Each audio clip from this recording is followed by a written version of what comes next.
Hello, everyone. Thanks for tuning into this episode of Conversations on Conflict. I'm your host, Ben Kreitzberg, Program Manager for the Conflict Resolution Center of Montgomery County.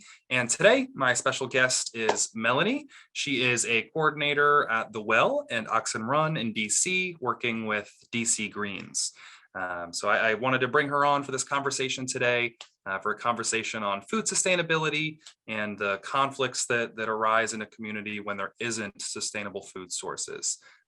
So Melanie, thanks for joining me today. If you want to introduce yourself really quick and say a couple words about what brought you into food sustainability. Yeah, of course. Hi, everyone. I'm Melanie Guerrero. My pronouns are she and her. And as Ben has mentioned, I am the Well at Oxen Run coordinator. It's an organization, the Well is powered by DC Greens. That's an organization that focuses on food access, food sustainability, food policy, and food education. And what really brought me to this work was knowing that food is always going to be there, hopefully. Food will never be an outdated career. Food will always need folks to focus on it. And food is always growing. And also food is very much community driven. It's not just a career or a field that focuses on the youth or the older folks. It's really everyone's involvement. Kids really love it. Adults know so much about it. So I really just love the idea of food and where it's going to go in the future, really. Awesome. Yeah, that's fantastic. So I know, you must not have always been in the food sustainability industry. What can you tell me a little bit about your background and sort of, what brought you to this path in the first place? What's your education background? What did you go to school for? And then sort of, if you could talk about, how you found your way into food sustainability. Yeah. So I actually have a degree in political science with a specialization in international studies. My junior year was the height of the Trump campaign and a lot of conflict during my PWI Institute class at McDaniel. Just not really enjoying politics at that time, really, and really just struggling with what I can actually do with my degree besides going to being a lawyer or a politician. It felt so removed away from what I actually wanted to do. And then as I progressed into my college courses, I actually took a class called Food in the Society, and it kind of focused on food justice, how food is going in the future, how food is systematic. And it really just became a light bulb in my work. But that was my senior year of college. Really excited about this work, where it was going to go, but didn't know how to get into it. So I actually ended college, became a veterinarian for a few years. Vet tech, sorry about that. But still having the urge to be around food. So I always, made sure I was on a farm, volunteering at farmers market. And then eventually I took the leap of, applying to a lot of food organizations like Brighter Brights. DC Greens was always in my view. But really just taking a college course that focuses on food. And then that was like the light that sparked it was the like everything. I remember that course so specifically because I was just so engaged in it. I've never been so engaged in my college courses. And I don't know about you, but college was pretty difficult for me. I didn't really know where I was going to go, what I was doing. I honestly thought it was just too much for an 18, 19-year-old, to be honest. I think a lot more people feel that way than will admit it, for sure. Yes, I sure hope so. But then it was a light bulb. And then I was like, all right, I'm not going to be a politician. So yeah. I got into Here you are, coordinator at a food sustainability organization.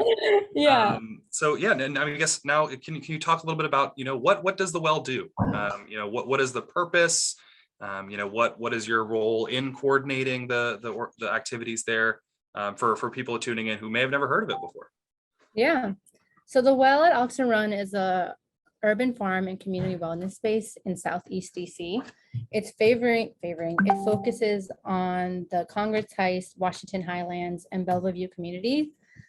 And we really are an urban farm that's creating a hyper local food system in DC. I'm not sure if you know, Ben, but east of the river, of the Anacostia River, is known as a food apartheid area. It's where folks have to go over the river to go grocery shopping, takes X amount of buses to go somewhere to the closest grocery store. Their closest grocery stores are delis or maybe even liquor markets that sell like maybe not the best Chips and produce. snacks and stuff like that. Exactly. Yeah.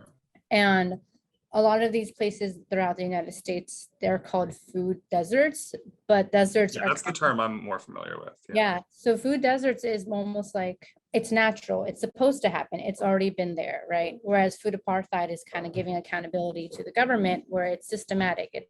There's a reason why things aren't over there. Mhm. And it's food apartheid areas have been known to be where BIPOC marginalized folks are at. So creating the well, we are hoping to really bridge the gap between food sustainability, overall wellness, and just creating a hyper local food system for folks to go to the well.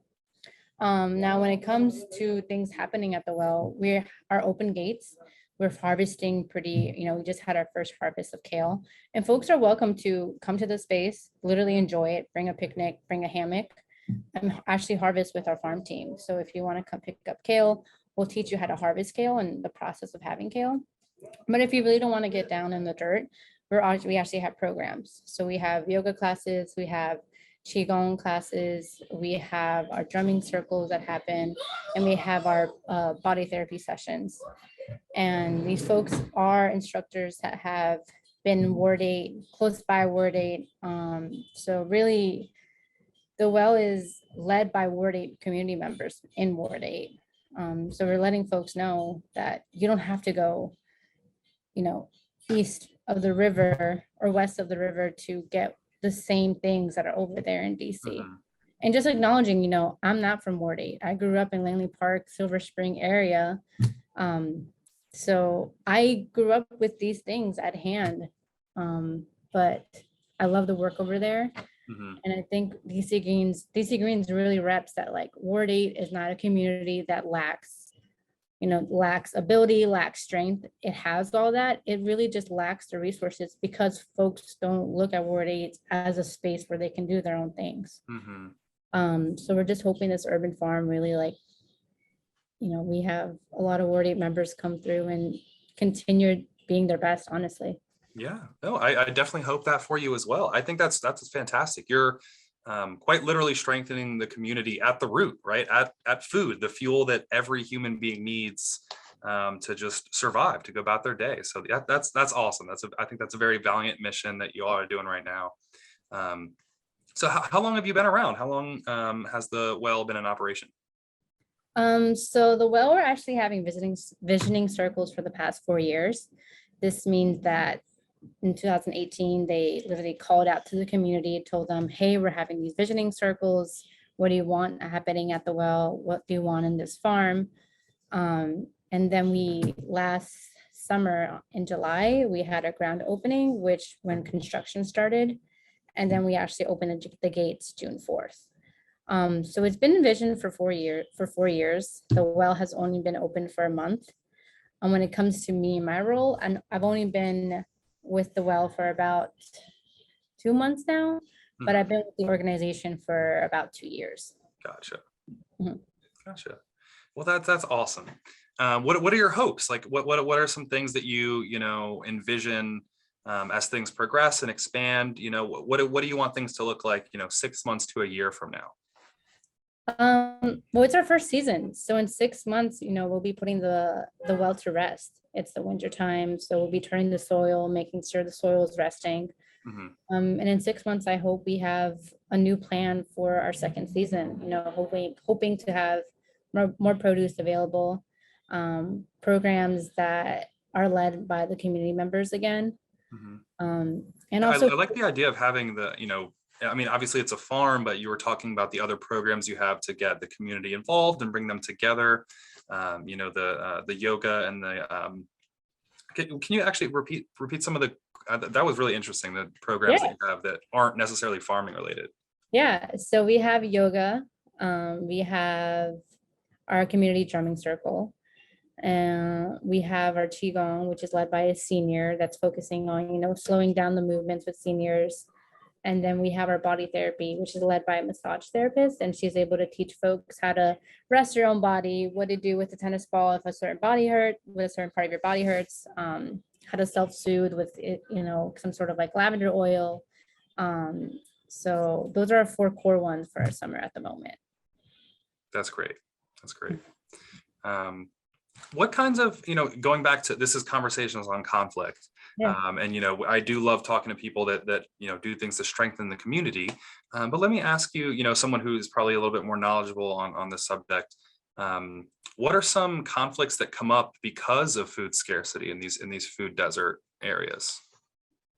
Yeah, I mean, obviously, I think internal, right? Internal conflicts with self and just bodies. When you're not giving folks the right nutrients or providing them the ability to get those nutrients, you really have health issues. It's known that in Ward 8, there's a lot of folks with diabetes, the folks that are like our health system likes to indicate them as overweight. So a lot of internal. When it comes to external, right, you're creating this kind of spirit of competition when it comes to food, right? Folks are, going to food pantries, hoping to get a certain box, right? And it's going to be left over, and there's conflicts in line, just conflict with each other that within your own community, which I think should not be fair. And overall, like, they like to say like the way to really dismantle community is through food. Take away their food and you take away their livelihood, really. So it's the core. As soon as you take away folks the privilege to food, it really rubs themselves and it rubs their relationships with others, really. I can't extend on like. No, I think that you covered it pretty well. I think that you answered the question. So how can people get involved? Anybody who's watching this, where can they learn more? Where should they go if they want to either volunteer their time or resources to your organization? If you have a website or something like that, I can have it come up on the screen. Yeah, so we have our website, which is dcgreens.org/the well. That's specifically for the well, but DC Green focuses on other projects as well, so folks can go see what other missions DC Greens is driven by. We also have our Instagram page, which is Ward 8 Well.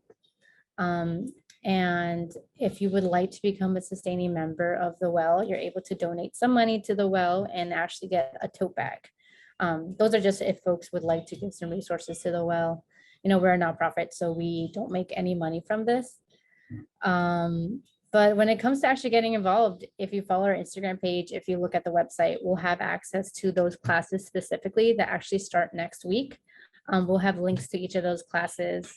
And we also have a link to a volunteer form for the well. And if you actually want to use the space to host an event, it can be an event like an educational series event, an event about, exercise science. We would love to host folks at the well too. Awesome. Well, thank you, Melanie. I really appreciate you, coming on the show and giving us some of your time today. I have one more question for you before I let you go. And that question is, what does peace in the community look like to you? That's a good question.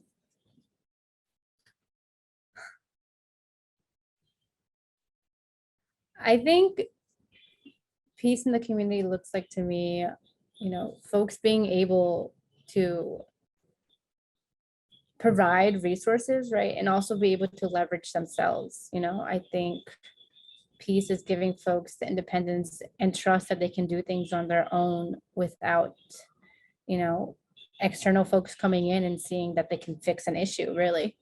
I think peace is driven by food, especially through community. And I think peace is obviously for myself, it's just internal peace. Honestly, that sounds really hippie. Yeah, no, being okay with yourself definitely, works for peace in the community if everyone's on that wave. Yeah, exactly. Yeah. Well, thank you again, Melanie. I really appreciate your time. Is there anything else you want to say to anybody who tuned in today?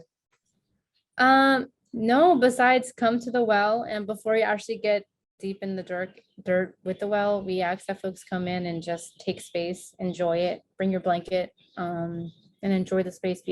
Before you actually, get to like put in work at the well. This is really a resting space for all. Awesome. Well, I'll definitely be sure to come check it out soon, Melanie. And thanks again. And thank everyone who tuned in today for this episode of Conversations on Conflict. As always, I'm your host, Ben Kreitzberg. And if you would like to know more about the projects that Melanie and I were talking about today, be sure to check out DC Greens. And if for more information on the Conflict Resolution Center of Montgomery County, you can visit our website at crcmc.org. And if you'd like to make a contribution to our center to help us continue the programs that assist the community with conflict management and conflict resolution resources, you can do that at crcmc.org/donate now. Thanks again and take care, everybody. Bye-bye. Bye.